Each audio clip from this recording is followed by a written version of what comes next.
कैसे जागृत करें अपने आज्ञा चक्र को, देवता को अपनी आज्ञा चक्र में कैसे बैठाएं और दिव्य दृष्टि को कैसे पाएं। आज्ञा चक्र को जागृत करना, अपनी एनर्जी लेवल को कैसे बढ़ाएं, अपने आभा मंडल को कैसे बढ़ाएं। दोस्तों, आज मैं अपने वीडियो में इसकी ही बात करूंगी कि अपने आज्ञा चक्र को कैसे जागृत करें ताकि आपकी दिव्य दृष्टि खुले। दोस्तों, पर्दे पड़े रहते हैं हमारी दृष्टि पर भी, तो हमें जो सच चीज़ है वो दिखती नहीं है और जगत मिथ्या है लेकिन वो हमें सच लगता है। तो इसके लिए है कि अपने आज्ञा चक्र को कैसे एनर्जाइज करें। जय श्री राम दोस्तों, आज का मेरा वीडियो इस पर है कि अपने आज्ञा चक्र को कैसे एनर्जाइज करें। दोस्तों, रोज़ की तरह यदि आपको मेरा वीडियो पसंद आता है तो मेरे चैनल आध्यात्म का विज्ञान उसको सब्सक्राइब करें, मेरे वीडियो को लाइक करें, कमेंट में जय श्री राम लिखें और शेयर भी करें ताकि अच्छी जानकारी लोगों में स्प्रेड होनी चाहिए। इसलिए तो दोस्तों, शुरू करते हैं आज का वीडियो। दोस्तों, जब भी हम मंत्र जाप करते हैं तो उससे हमारा एनर्जी लेवल बढ़ जाता है। जब भी हम कोई भी मंत्र का जाप कर रहे हैं तो वो जो मंत्र का देवता है या उसके संबंधी जो और देवता हैं वो आ करके हमारी एनर्जी को बढ़ा देते हैं। और कुछ एनर्जी ऐसी होती है जो पहले से ही मौजूद होती है, कुछ हमने मंत्र जाप से अपनी एनर्जी को बढ़ा दिया है। तो मंत्र जाप से ही एनर्जी बढ़ती है। कहा जाता है जपात सिद्धि, जपात सिद्धि, जपात सिद्धि न संशया, जपने से सिद्धि प्राप्त होगी। इसमें कोई संशय नहीं है, कहीं पर भी संशय करने की जरूरत ही नहीं है, क्योंकि जपात सिद्धि होती ही होती है। जब से सिद्धि होती है ये शास्त्रों में भी कहा गया है। जो अच्छी ऊर्जा होती है उसे कहते हैं हम पॉजिटिव एनर्जी, और जो हमें दुख पहुंचाने वाली, हमारा नुकसान करने वाली ऊर्जा होती है उसको हम कहते हैं नेगेटिव एनर्जी। ये भी आपको पता लग गया, दो तरह की एनर्जी है। एक पॉजिटिव एनर्जी है जो हमें खुशी देती है, जिससे हमारे अच्छे अच्छे काम होते हैं। एक नकारात्मक ऊर्जा होती है नेगेटिव एनर्जी, जो डिस्ट्रॉइंग होती है, वो डिस्ट्रॉय करती है, मतलब ख़त्म करती है, चीज़ों को ख़राब करती हैं। तो वो हो गई हमारी नेगेटिव एनर्जी यानी नकारात्मक ऊर्जा। जब कोई ऊर्जा आती है तो वह आकर्षित कहाँ पर होती है? जब भी कोई एनर्जी हमारी ओर आएगी तो वो कहाँ पर आकर्षित होगी, समझ रहे हो? बॉडी के किस पार्ट में आकर्षित होगी? तो दोस्तों, जब भी कोई एनर्जी आती है तो सबसे पहले वो हमारे ओरा यानी आभा मंडल को पेनिट्रेट करेगी, यानी अंदर घुसेगी। ठीक है, हमारा आभा मंडल से पॉजिटिव एनर्जी है तो वो भी आभा मंडल से पहले अंदर आएगी और उसके बाद अंदर जाने का स्थान है आपका आज्ञा चक्र। आपके आज्ञा चक्र से होकर के वो हमारी बॉडी में जाएगी। तो आज्ञा चक्र पे मैंने पहले भी कहा था कि हमारी आत्मा और हमारे मन का बैठक होती है, समझ लो। हमारी आत्मा और मन एक होकर के उनकी जो बैठने की जगह है वो है आज्ञा चक्र।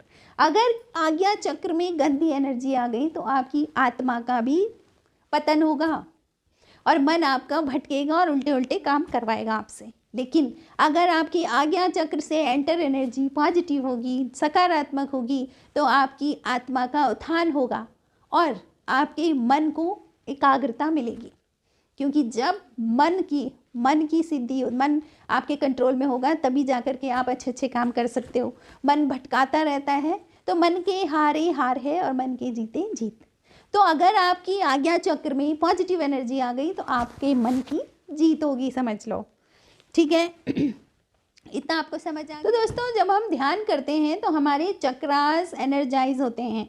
हमारे निचले, अगर हमारा ध्यान अपने चक्रों पे जाएगा तो हर चक्र में जहाँ जहाँ हमारा ध्यान जाएगा वहाँ वो एनर्जी जाएगी और वो चक्र हमारे एनर्जाइज होंगे।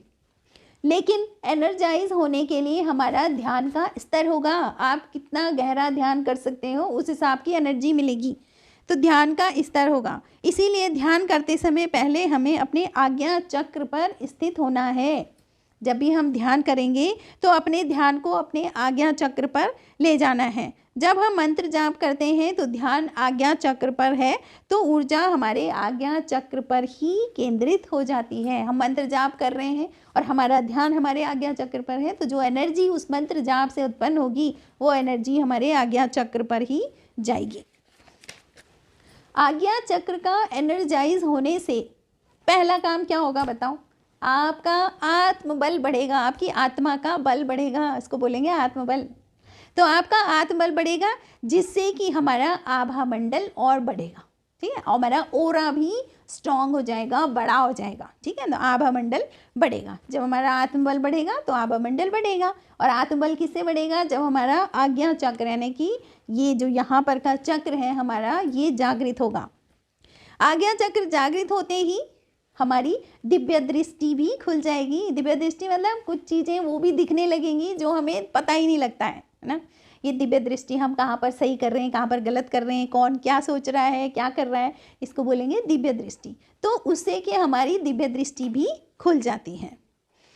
वहाँ पर ऊर्जा का असंतुलन भी नहीं होगा। फिर हमारा क्या होगा कि आज्ञा चक्र में ऊर्जा का असंतुलन नहीं होगा, क्योंकि अच्छी पॉजिटिव एनर्जी आ गई है तो ऊर्जा असंतुलित नहीं रहेगी, जिससे ऊर्जा समायोजित हो जाती है।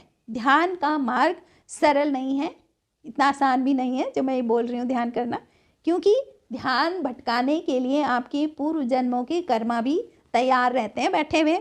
तो ध्यान का मार्ग सरल नहीं है, इसीलिए पूजा पाठ से बिल्कुल अलग है ध्यान साधना। पूजा पाठ अपनी जगह पर वो पद्धति है, आपने समय निकाला थोड़ी बहुत पूजा की, ध्यान बिल्कुल अलग चीज़ है। तो फिर आप किसी भी शक्ति को अपने आज्ञा चक्र पर बिठाओगे। जब आपका आज्ञा चक्र एनर्जाइज हो जाएगा तो आप किसी भी देवता को जिसको आप मानते हैं उस शक्ति को अपने आज्ञा चक्र पर बिठा सकते हो, क्योंकि बैठने के लिए पहले शुद्धि चाहिए और उसकी एनर्जी चाहिए, है ना।